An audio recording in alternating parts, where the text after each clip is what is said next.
I'm of the view that it's better to, I think oftentimes from the conservative perspective, people really push getting married young, sometimes more than getting married right.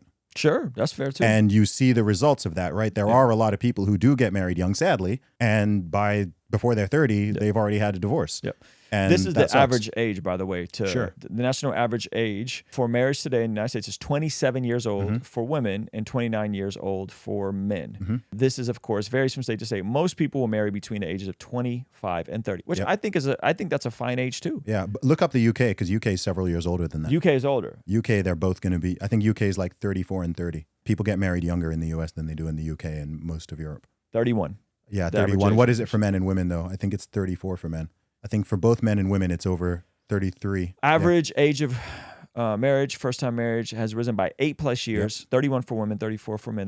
The proportion of women who have ever been married by the age of 30 just dropped below a half in 2002. It now stands at a third, having fallen from 9. So this is what I would say. I think what you're saying is reasonable.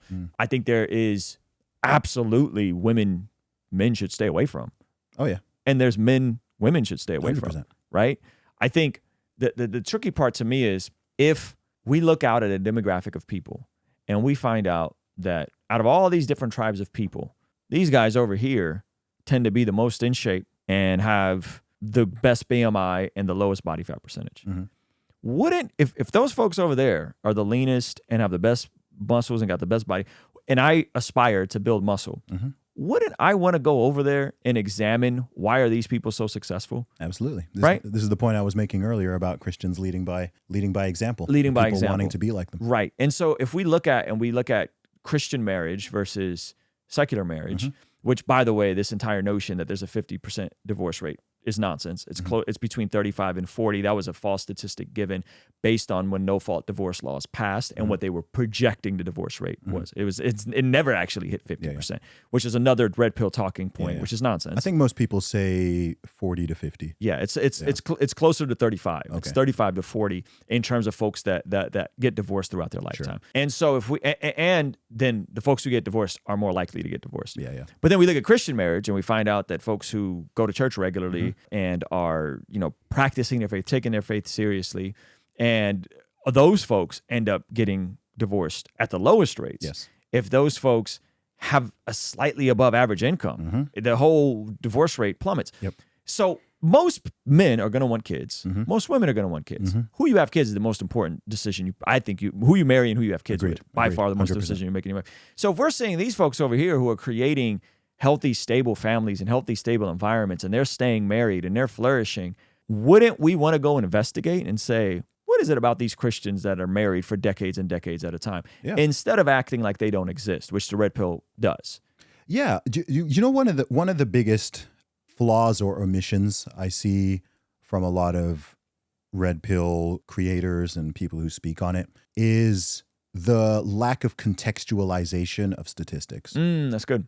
Right? Yeah. Statistics are useful, but they can also be very misleading. Oh, yeah. And there's no point, if you're using a statistic, you have to contextualize it, especially if you want to apply it to yourself. The average man can do 0 pull-ups. That's crazy. Right? Is that true? The average man can do 0 pull-ups. The average man can't do any pull-ups? 0. Gosh. Right? Less than half of guys can do a pull-up. Okay? Most men can't do more than 10 push-ups, right? If you can do over 10 push-ups... Bro, this is embarrassing. It's terrible, dude. You have to remember, dude. Is this real? Over 70% of the population is overweight and obese, right? Right? Like, dude, look, walk around the U.S. and look at the average man, right? He's really not in shape at all. Most people can't even hold a squat position. Most people can't touch their toes, man. So, but... Hey, you want to see something kind of crazy? Over 75% of the people that watch this channel are not subscribed. Please consider subscribing and turning your bell notification on so that you don't miss anything we have going here. As someone who trains, Yeah. I don't care about the average. Yeah. The average is totally irrelevant to me because I've been working out for 20 years. So the fact that I'm not celebrating, hey, I did 1 pull-up, I'm better than average. Yeah. It's no, I'm trying to knock out 30. Is that your record, 30? 28. 28. 28, I think I got to 24. Yeah. 24, 25, but I was a little Got sloppy. to 28 clean ones. Come on. They weren't clean. My 25 weren't clean. But I could do 20 clean. Yeah. 20, that's top 1%, man. Yeah. Top 1%. Good job. So if you are... If you're in the 1%, Yes. Yeah. With fitness, that could transfer, that Yeah. mentality can transfer to other areas. Absolutely, right? And so, or if you're looking at marriage statistics, right, you have to remember when you're saying that there is a, let's say, a 35 or 40% divorce rate, you have to consider that is including everything and everybody. Sure. If you are super Mr. Average Joe and you have no faith and no fitness and your money is average or below par and your morals and convictions and willpower, if you're just You're there, a sloppy right? individual. If you're super sloppy, then okay, like that stat applies to you. Yes. If you have your stuff together, if you're there and you're earning a good salary Yes. and you're well educated and you've got like your stuff, then if you want to look at statistics, look at the statistics for your demographic. Yeah, it's good. You see what I mean? That's good, Right? that's Why good. are you looking at the total average ones Yep. if you're not, I think one of the biggest keys to self-awareness is knowing when you are the norm and knowing when you are the exception. It's good. We all have things that we are average, right? There's many things in the world that like I'm average. Yep. And then there's things where like I'm exceptional. Like I'm way, way, way above average in certain things. Sure. And so there's statistics that just don't apply to me. Yeah. Right? That 40% divorce statistic does not apply to someone like myself. It doesn't apply to someone like yourself, Yeah, it's good. right? You're earning a good salary. You have religious faith. Yeah. You're picking well. You have to remember how many people pick, like people pick their husband. There are people who pick their husband or wife very stupidly. Come on. There are people who get married and then they end up getting divorced because what? One of them wants kids, the other one doesn't. Bruh, how do you not? Yeah. How do you not know that? You didn't have the How do you not conversation. know that? You didn't have a conversation. Not even like, how many kids do you want? You didn't even say, do you want kids? Do you even want You kids? wait until you've done this and you've tied the knot and you've gone through all this. And then you're like, okay, so far. And they're like, wait, oh, you want kids? Yep. Bruh, like people make really, really dumb Yeah. decisions. People get drunk in Vegas. Come on. And so all this is falling into the Elope, statistics. pull up to the courthouse. All of this is Don't tell any of their loved ones. all of this is happening. All this is included in the statistics. Also included is people who had their third, fourth, fifth, sixth marriage, right? So with these statistics, I think it's very good to know what they are, but you have to contextualize them. Yes. And I see this happening on so many issues. People are just kind of taking data and stats and throwing out numbers out there, but they're not contextualizing it. Yeah. Right? Yeah. There are people who will not step foot in the USA because I think the US has about 4 to 5 times the homicide rate, say, of the UK. Okay? So there's people in the UK or in Canada or in Australia, like they look at the stat and they're like, I will not go to the USA or I will not go to Chicago. Yeah. Where is that happening? Yep. Right? Yep. The vast majority of the US is pretty darn safe. Yep. There are pockets. There are places, little spots in cities, especially if you're involved in gangs or some other stuff where, okay, like that place is dangerous, man. Yeah. But it doesn't mean you can't go to the whole place.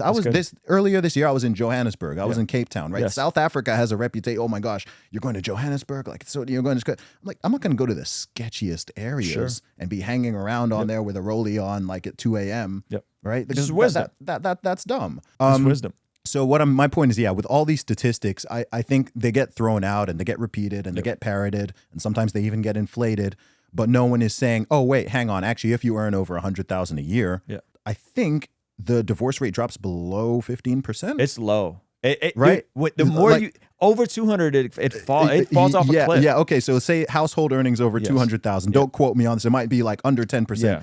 And then you add the religious faith on top of that, or Least you add likely. the other things on top, right? Like, so once you stack a couple of those things, if that is who you are, then don't be running with the, oh my gosh, it's a coin toss, because it's not for you. Yep. Right. And the fact that you are even thinking about it means that, okay, like you're gonna choose more selectively and so on. So you're gonna be more careful. Yeah. This is where I think, there's so much value in raising awareness of these things. I think it's very important for men in particular to know the potential downsides of some of these things. I think it's good to hear the horror stories. And it's good to hear about the mistakes people have made and the things people have done wrong. I think it's good to talk to people who have been through these things and be like, all right, like what would you have done differently or this or this?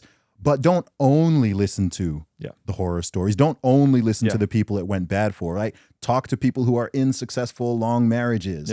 Talk to people who have done this, who it's working for. Hey, how did you meet your spouse? How did you know that she was the one? How did you know this? Like ask for advice. My parents have been together almost 50 years. And so I'm blessed And I'm very fortunate that I'm in such a position. Yeah. So I'm like, cool. I want advice on some of this stuff. I have so many elders. I have people in my own family, so many friends, family friends who've literally been together decades and decades and decades and have very happy families. They're still madly in love and so on.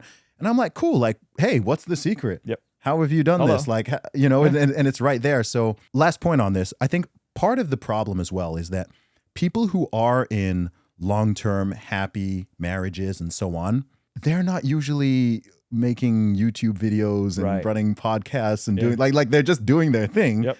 They're kind of quiet. Or in my case, like I don't put my wife in public. It's not so public, right? Sure. So people know you're married. Yep. People know about this, but like they're not seeing it. And I understand the privacy angle, but I think I know for myself, do you know the thing that motivates me most to want to get married and want to have kids?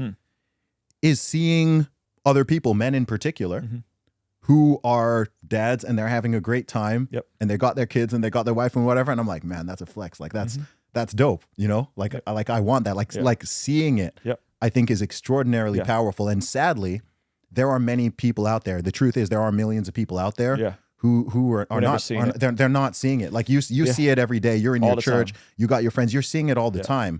But there are many people out there, both men and women, who they just don't see. It didn't work out for their parents. It didn't work out for their friends' parents. It didn't work out. The need for inspiration. You see what I mean? Where is the Christian version of the Bugatti? Wow. Yes. Right?